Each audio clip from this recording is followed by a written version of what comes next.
വേറൊരു ക്വസ്റ്റ്യനിലോട്ട് നമുക്ക് പോവാം. ഡോക്ടർ, എൻ്റെ മോൾക്ക് 17 വയസ്സുണ്ട്. അവൾ തീരെ നീളമില്ല, പഠിക്കാനും പുറകോട്ടാണ്.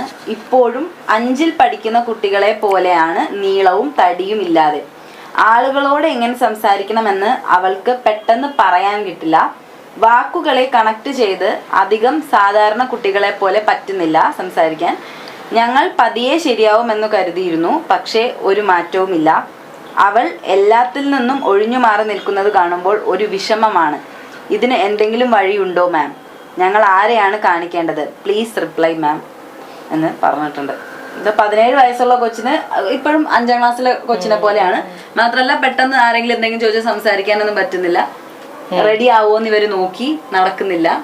ആരെയാണ് ഫസ്റ്റ് ഓഫ് ഓൾ ഈ കുട്ടിക്ക് എന്തെങ്കിലും ഡെവലപ്മെന്റൽ ഡിലേസ് ഉണ്ടോന്നൊക്കെ സംസാരിക്കാൻ ബുദ്ധിമുട്ടുണ്ട്. അതെ അതെ. അപ്പം ഈ ചെറുതിലെ തന്നെ നമ്മുടെ ഒരു പ്രഗ്നൻസി ടൈം തന്നെ, ഈ അമ്മന്റെ പ്രഗ്നൻസി ടൈം എങ്ങനെയായിരുന്നു, ഡെലിവറി ടൈം ഈ കുട്ടിക്ക് പ്രോപ്പർ ആയിട്ടുള്ള ഒരു വെയിറ്റും കാര്യങ്ങളൊക്കെ ഉണ്ടായിരുന്നു, അതുപോലെ തന്നെ ഡെവലപ്മെന്റൽ ഡിലേസ് എന്തെങ്കിലും, അതായത് ഇരുത്തം, നടത്തം, ടോക്കിങ്, അതിലൊക്കെ എന്തെങ്കിലും ഡിലേസ് ഉണ്ടായിരുന്നോ എന്നൊക്കെ നോക്കണം. പിന്നെ നേരത്തെ പറഞ്ഞ പോലെ എന്തെങ്കിലും ആക്സിഡൻസോ ഹെഡ് ഇഞ്ചുറീസോ അല്ലെങ്കിൽ എന്തെങ്കിലും ഫിസിയോളജിക്കലായിട്ട് എന്തെങ്കിലും ബുദ്ധിമുട്ടുണ്ടോ എന്നൊക്കെ നമ്മൾ ആദ്യം മേ ബി ഒരു നോർമൽ ഡോക്ടറിനെ വേണമെങ്കിൽ കൺസൾട്ട് ചെയ്തിട്ട് ബയോളജിക്കലായിട്ട് എന്തെങ്കിലും ഇഷ്യൂസ് ഉണ്ടോ എന്ന് നോക്കാം. കാരണം ആള് 17 വയസ്സാണെന്നുണ്ടെങ്കിൽ പോലും ആ വയസ്സിനൊത്ത ഒരു ബോഡി വെയിറ്റ് ഇല്ലല്ലോ. അപ്പം അതെന്തെങ്കിലും ഉണ്ടോ എന്ന് നോക്കാം. അതുപോലെ തന്നെ നമുക്ക് ഇപ്പം സൈക്കോളജിക്കലായിട്ടുള്ള ഇഷ്യൂസിനൊക്കെ ടെസ്റ്റ് ചെയ്ത് നോക്കേണ്ടി വരും. ഇങ്ങനെയുള്ളൊരു, കാരണം നമുക്ക് ഫുള്ളായിട്ടുള്ളൊരു പ്രോപ്പർ ഇൻഫർമേഷൻ ഈ ഒരു ചോദ്യത്തിൽ നിന്ന് കിട്ടാത്ത പോലെ, മേ ബി അത് എന്തെങ്കിലും ഇനി മെന്റൽ റിട്ടാർഡേഷൻ ആണോ അല്ലെങ്കിൽ ഓട്ടിസം ആണോ ലേണിംഗ് ഡിസബിലിറ്റി ആണോ അറിയില്ല നമുക്ക് എന്താണെന്നുള്ളത്. അപ്പം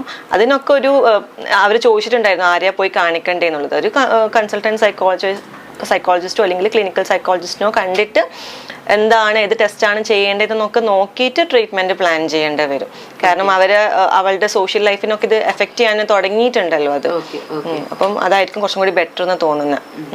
അപ്പോൾ എന്തായാലും 17 വയസ്സുള്ള കൊച്ചാണ്, 5ാം ക്ലാസ്സിൽ പഠിക്കുന്ന കുട്ടികളെ പോലെയാണെന്ന് പറയുമ്പോൾ കുറച്ച് ചെറുതായിരിക്കും കാണാനായിട്ട്. അപ്പോൾ ഇനി അധികം താമസിപ്പിക്കാതെ പെട്ടെന്ന് തന്നെ എന്താ പറയാ ടെസ്റ്റും കാര്യങ്ങളും, ഇനി ബയോളജിക്കലായിട്ടുള്ള എന്തെങ്കിലും പ്രശ്നമാണോ എന്നൊക്കെ പ്രൊഫഷണൽ ഹെൽപ്പ് എടുക്കുക.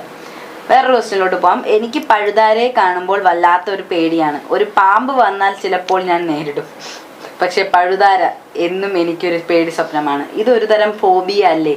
ഇതിനെക്കുറിച്ച് കൂടുതൽ അറിയണം എന്ന ആഗ്രഹമുണ്ട്. ആളിതിനെ കുറിച്ച് കുറച്ചൊക്കെ പഠിച്ചിട്ടാണ്. അതെ, അത് ക്ലിനിക്കിൽ വരുന്ന അധിക ക്ലയൻസും അങ്ങനത്തെ അവർ തന്നെ ഫസ്റ്റ് ഡയഗ്നോസിസ് പറയുന്ന പോലെയാണ്, എനിക്ക് പാനിക് അറ്റാക്ക്. കുറെ ഒന്നാമതെന്ന് വെച്ചാൽ പല മെന്റൽ ഇൽനെസ്സിനും സിമിലർ സിംറ്റംസ് ആണ് ഉള്ളത്. അപ്പൊ അവർ പറയുന്നത് തന്നെ ആയിരിക്കണം എന്നില്ല ഡയഗ്നോസിസ്. അപ്പൊ അവര് തന്നെ വിചാരിക്കും, ഇപ്പം ഞാനൊരു ക്ലയന്റ് ആണെന്നുണ്ടെങ്കിൽ എനിക്ക് ഇതാണെന്ന് ഉറപ്പിച്ച് അങ്ങനെ പറയാതിരിക്കാൻ വേണ്ടിയിട്ട് ശ്രമിക്കാം. ഇപ്പം പറയുന്ന കേസസിൽ ഈ പറഞ്ഞ പോലെ ഫോബിയ തന്നെ ആവാനും ചാൻസ് ഉണ്ട്. അങ്ങനെ ഭയങ്കര എക്സ്ട്രീം ആയിട്ടുള്ള ഫിയർ ആണെന്നാണ് തോന്നുന്നത്. അപ്പം നമുക്ക് തെറാപ്പിയിലൂടെ ആ ഒരു ഫിയർ ഒക്കെ മാറ്റിയെടുക്കാനായിട്ട് പറ്റും. ലൈക്ക് സിസ്റ്റമാറ്റിക് ഡീസെൻസിറ്റൈസേഷൻ എന്നുള്ളൊരു മെത്തേഡൊക്കെ യൂസ് ചെയ്യാം.